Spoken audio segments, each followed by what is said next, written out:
안녕하세요. 정말 오래간만에 뵙습니다. 여름이었어 가지고요. 굉장히 바빴어요. 저도 갔었어야 됐고요. 또 오시는 분들도 굉장히 많고요. 이러다 보니까 조금 시간이 안 났습니다. 이제 아이들이 다시 학교를 가고요. 평상시에 있었던 그런 루틴으로 돌아가는 거죠. 자, 여름은 참 어렵습니다. 오늘은 여러분들하고 이런 얘기 한번 해보겠습니다. 여러분들이 대부분들이 아이들의 미래를 위해서 캐나다를 선택을 하십니다. 우선 이민의 첫 번째 이유가 아이들의 교육 때문에 오시죠. 그런데 캐나다 부모들은 과연 대학에 대해서 어떻게 생각을 하는지 제가 본 것을 개인적인 의견이에요. 이거는 제가 무슨 통계가 있는 것도 아니고요. 자, 제가 주위에서 본 친구들, 저희 회사 사람들, 저희 친척들, 자식을 대학 교육을 시키는 것에 대해서 어떻게 생각하는지, 그리고 어떻게 아이들을 대학 교육을 시키는지, 자, 그거에 대해서 한번 얘기를 해보겠습니다. 제가 캐나다 사람이라고 그러면은요, 이민 1세, 1.5세, 2세, 그렇죠? 3세, 4세, 뭐 이렇게 가게 되면 여러분들 이게 상황이 틀려지고 있습니다. 그리고 국가별로 이게 조금 차이가 있습니다. 근데 어떻게 보면 이민 1세, 2세 뭐 이런 차이도 좀 있는 것 같아요. 자, 저희 남편 쪽은 지금 뭐 4대, 5대 뭐 이렇게 얘기를 할 수가 있죠. 저희 시어머니도 캐나다에서 태어나신 분이고 시어머니의 어머님이 1.5세입니다. 자, 이런 상황이다 보니까 조금 얘기가 틀려요. 그리고 인종적으로 얘기를 하게 되면은요, 의외로 동유럽 쪽에 있는 사람들, 그리고 아시아 계통, 뭐 인도도 마찬가지고요. 인도를 포함해서 어떤 아시아 계통에 있는 사람들, 베트남 뭐 그런 쪽에 있는 친구들도 열을 엄청 올리고 있죠. 그리고 물론 한국 사람, 중국 사람은 아이들은 무조건 대학을 가야 된다. 자, 이렇게 생각을 하고 있습니다. 근데 재미있는 거는요, 캐나다에서 3대, 4대까지 사는 사람들, 특히 저희 시대 쪽을 보면 그렇고요. 그리고 제 친구들, 제 회사 친구들 중에서도 3대, 4대 쪽에 있는 친구들, 물론 대학은 다 졸업을 했습니다. 근데 그 친구들이 보는 그 대학에 대한 시선은 조금 다를 수가 있어요. 자, 우선은 이민자들에 대해서 얘기를 해볼게요. 자, 제 친구들 같은 경우는 특히 이민자들은 교육에 열심히 합니다. 중국 사람들, 인도 사람들, 그리고 부모가 이민 1세인 세대들은요, 열심히 열을 올리면서 아이들 교육을 시키고 있어요. 심지어 프라이빗 스쿨도 보내죠. 토론토에서 그 프라이빗 스쿨 보내는 그 비용은요, 1년에 한 10,000불, 20,000불부터 시작을 해가지고 어디는 뭐 100,000이라고 얘기를 하더라고요. 100,000이면 1억이죠. 1억. 1년에 1억짜리, 최소 1,000만 원짜리 이런 고등학교를 아이들을 보내고 있습니다. 저도 놀랐어요. 1억짜리 학교가 있다는 그 사실에. 자, 근데 그 친구 같은 경우는 그만큼 재력이 있기 때문에 아이들을 그런데 보낼 수 있었겠죠. 자, 저는 생각지도 못합니다. 대부분들의 부모들은요, 아이들 대학에 대해서 부모가 비용을 다 내주지 않습니다. 자, 저희 회사에 있는 친구들 중에서 한 4명 정도? 자, 이 친구들은 대부분들이 이민 3세, 4세대, 아니면 1세대, 1.5세들, 뭐 이런 친구들도요, 다 아이들을 학비를 대준 케이스는 없습니다. 대학 교육은 너가 할 일이지 부모가 해줄 일이 아니다라고 얘기를 하고 있어요. 자, 그러면은 도대체 애들이 대학을 어떻게 학비를 벌어가면서 하느냐. 자, 제 친구 같은 5세죠. 이 인도 계통 친구예요. 자, 이 친구 같은 경우는 자식들을 보낼 때, 첫 학기는 은행에서 돈을 빌려서 보냈습니다. 부모 경제적 능력이 없어서 그랬을까요? 아닙니다. 자, 그 빚을 아이의 이름으로 해줍니다. 물론 부모가 코사인은 했어요. 자, 그 이유는 무엇이냐면요. 이 친구가 하는 얘기는 자기가 이것은 자기 거라고 생각을 하기 때문에 열심히 한다 이거예요. 자, 이렇게 얘기를 하더라고요. 그래서 이 친구는 빚을 내서 첫 학기 학비와 기숙사비 이렇게 해가지고 갔습니다. 자, 그러면은 2학기 등록금은 어떻게 내요? 자, 아이가 코업을 해가지고 벌어서 그 다음 학비를 냅니다. 자, 이런 식으로 했어요. 그래서 맨 마지막에 졸업과 동시에 자기가 처음에 빚을 낸 것을 얘는 갚아버리더라고요. 자, 이렇게 아이들이 학교를 다니고 있습니다. 자, 공부 빡세게 해야 됩니다. 자, 공부하는 거 쉽지 않아요. 자, 그렇지만 이 아이들은 그렇게 하고 있습니다.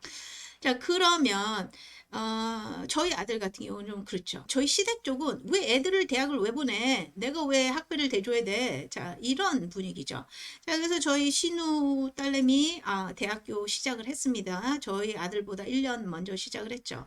나이 차이가 뭐 한 1년 정도 납니다. 자, 그 친구 같은 경우는 한 학기 다니더라고요. 그 다음에 그만둬요. 그래서 왜 그만뒀니?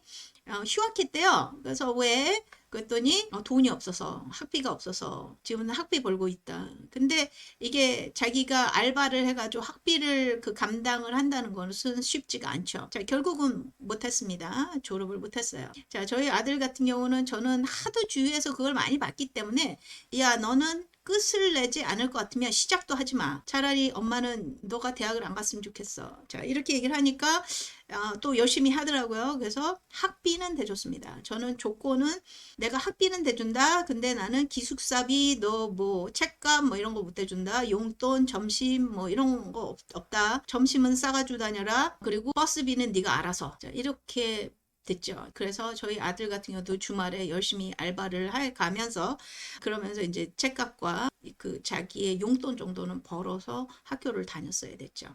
자, 캐나다 부모들은 이런 분위기예요.